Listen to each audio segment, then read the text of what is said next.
still recall the thrill. I guess I always will. I hope 'twill never depart. Dear, when your eyes meet mine.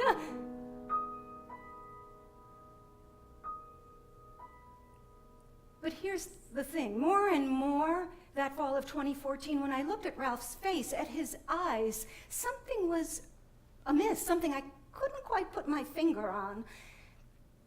At first I thought it was me. I was sad, depressed that the kids were no longer kids. So I kept treating my patients and working on the cabaret with Andrew about the empty nest. But then I knew it wasn't me. For long stretches of time, Ralph was gone, silent. His bicycle sat unused as he spent long days in the study. Sometimes he wouldn't speak to me for hours. And then there he was again, theorizing about circles of altruism, or ranting about the Republicans, or the squirrels tearing up the front lawn. And then silence.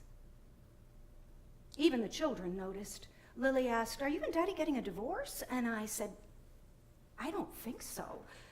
Of course, I spoke to Ralph about these changes, and he'd reassure me, saying it was stress, which of course we had in abundance. But one Saturday, 5 days before Christmas, the children were home from school, asleep. Ralph called to me from his study. There he was, sitting at his iMac, looking at his calendar, and without so much as a glance in my direction, he asked me a question, simple question. He asked me this: does January come before or after February? I drove. Poor man Lazarus, sick and disabled, put your finger in the water, come and cool my tongue, 'cause I'm tormented in the flame. He had to eat crumbs from the rich man's table. Put your finger in the water, come and cool my tongue, 'cause I'm tormented in the flame. I'm tormented in the flame. I'm tormented in the flame. Put your finger in the water, come and cool my tongue, 'cause I'm tormented in the flame. In the emergency room, the nurses and doctors come and go. Sometimes Ralph is completely disoriented. Other times, he's himself, an experienced doctor. But he's not himself. He's a patient, and he knows it, and it's unbearable. His precise signature has collapsed into a scroll, and somewhere along the line he's lost the capacity to see the right half of the world. A math major in college, he's unable to divide 36 by 6. Rich man Dives, he lived so well. Put your finger in the water, come and cool my tongue, 'cause I'm tormented in the flame. And when he died, he went straight to hell. Put your finger in the water, come and cool my tongue, 'cause I'm tormented in the flame. We feel the vast machinery of modern medicine spin into place. The MRIs, the CAT scans. By nightfall, we are waiting in a cramped corner room at the Yale New Haven Hospital. It's 9 p.m. when the neurosurgeon finally arrives. He's tall and blue-eyed like Ralph. He's fresh as a daisy. His trousers are perfectly creased and his shirt just pressed. His name is unpronounceable. Later on, I learned by the doctors and nurses who revere him that he goes by the nickname Beep Daddy. Beep Daddy sits next to Ralph, questioning him and shushing me when I try to say something, and then he tells us what we already know. Well, you have a brain tumor in the left temporoparietal junction. The left temporoparietal junction, that's doctor speak for the command center in the brain. It's the seat of language, of insight, of reason. It's the very best room, in the very best house, on the very best block, in the very best neighborhood, in the brain. And a tumor now lives there. I'm tormented in the flame. I'm tormented in the flame. That's what's been causing these symptoms. Now, surgery can make it better, but we have a lot of work to do over the next 48 hours, so I want to make sure that you get as much sleep as you can. Put your finger in the water, come and cool my tongue. Peep Daddy then turns to me. He reaches into his pocket. He pulls out 4 carabiners and a rappelling rope. You're going to need these in the days and weeks and months ahead. Put your finger in the water, come and cool my tongue. No one is prepared for this canyon. But I have confidence in the two of you. You're a good team, I can tell. Put your finger in the water, come and cool my tongue. Remember, when you start to spin, orient yourself to the rock. Oh, to the rock. Sit back, position your feet, 1 foot behind the other. Good, good. Here's my card. And remember, don't hesitate to call me directly at any time. Poor man Lazarus, sick and disabled. Put your finger in the water, come and cool my tongue, 'cause I'm tormented in the flame. He had to eat crumbs from the rich man's table. Put your finger in the water, come and cool my tongue, 'cause I'm tormented in the flame. I'm tormented in the... Put your finger in the water, come and... I'm tormented in the...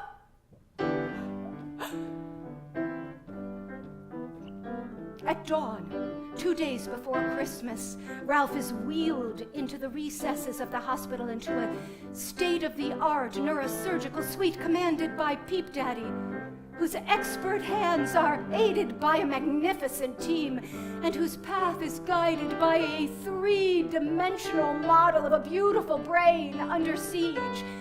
6 hours later, Ralph is awake. His head is wrapped in a turban, and he's laughing. He's speaking, he's talking on the phone, and he's feeding himself again. And we are cheering, me, the kids, Ralph's brother, my brother. It's a Christmas miracle. And we need one. We need one. Because the tumor is malignant and terminal. Glioblastoma multiform, high-grade, level 4. Radiation, chemotherapy, and maybe with a little bit of luck, a durable remission. 2 days after Christmas, Peep Daddy is unwrapping Ralph's bandages. So, Ralph, you're a medical man. You know this is a difficult path ahead. And Ralph says, yes, I must accept my fate. 3 on the right, 2 on the left. And Peep Daddy says, you'll have to identify your priorities. I know what my priorities are. Continuing my research and spending time with my family. And I add, in that order, and Peep Daddy, without skipping a beat, deadpans, Mrs. Hoffman, I never promised you a new husband. Patient Ralph E. Hoffman, date of birth 11/7/49. I'm his wife. Put your finger in the water, come in brain tumor program, 'cause I'm temozolomide flame. And when he, this way, Ralph, straight to elevator B. Put your finger in the water, come and cool my tongue, 'cause I'm tormented in the 8th floor. I'm tormented in the 4th floor. I'm tormented in the 7th floor. Put your finger in the water. Is that a tropical aquarium? 'Cause I'm tormented in the patient Ralph E. Hoffman, date of birth 11/7/49. I'm his wife. I'm his wife. For better, for worse, for richer, for poorer, in sickness and in health, till death do us part. And our family and friends are right there, like first responders. They come bearing flowers and briskets and hands to hold. They create a space where we can grieve and we can hope, and they descend into that canyon with us. For better, for worse, better, worse, better, worse. worse, better, worse. But here's the thing, for a long time, months, is it better, is it worse? No one knows. Better, better, worse, worse, better, better, better, till I'm this close to losing my mind. I'm crying, crying, can't lose my mind. I need a doctor, gotta hold on to my mind. Then my analyst comes 3 times a week, and I hold on to my mind. Hallelujah, I don't lose my mind. Better, worse, better, worse, better, worse, worse, worse. Then late in May, Ralph is so much worse, we have the talk no one wants to have. It happened. Is it tumor swelling? The end may be nigh, but the doctor writes another order. Avastin! Bevacizumab, and it's just the miracle we need. The doctor orders just the miracle we need. And on the morning of June 8th, it is just the miracle we need. Because on the morning of June 9th, Ralph is better. And in the days and weeks and months that follow, he is better, better, better, better, better, better, better, better, better, better, better.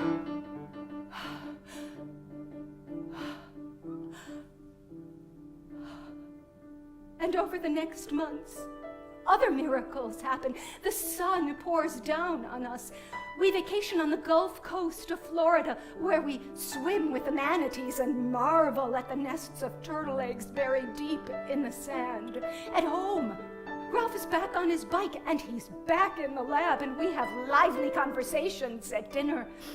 I commandeer the U-Haul, and Ralph navigates as we drive up to Providence and scale 3 narrow flights of stairs to move Lily and all her belongings into her very first apartment. And then we turn right around and drive down, down, down, and wait forever in the bowels of the motor vehicles department while Lucas sails through his road test. High five! And even when we are apart, we are together, standing shoulder to shoulder, hand in hand. You know, sometimes the skies darken, but we try and ignore it as best we can. And strangest of all, we are regularly visited by apparitions of the family we were, are, will be. I actually think I've begun to hear voices of all the prayers of all our angels. And we have twin angels who text. A rarity. I think I have begun to see their wings sprout. And just because I take up cycling, I spin myself across miles and seasons, discovering routes that take me far from home and back again, and no one is more pleased than Ralph.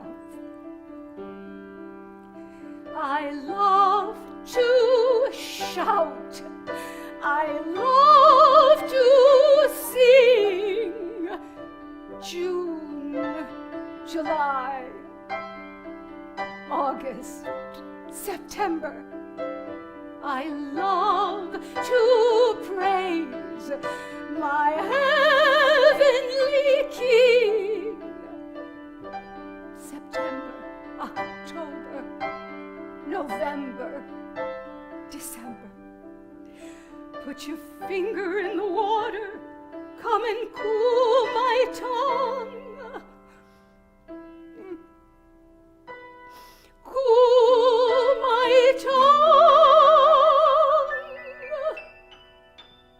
Put your finger in the water, come and cool my tongue, 'cause I'm tormented in the flame.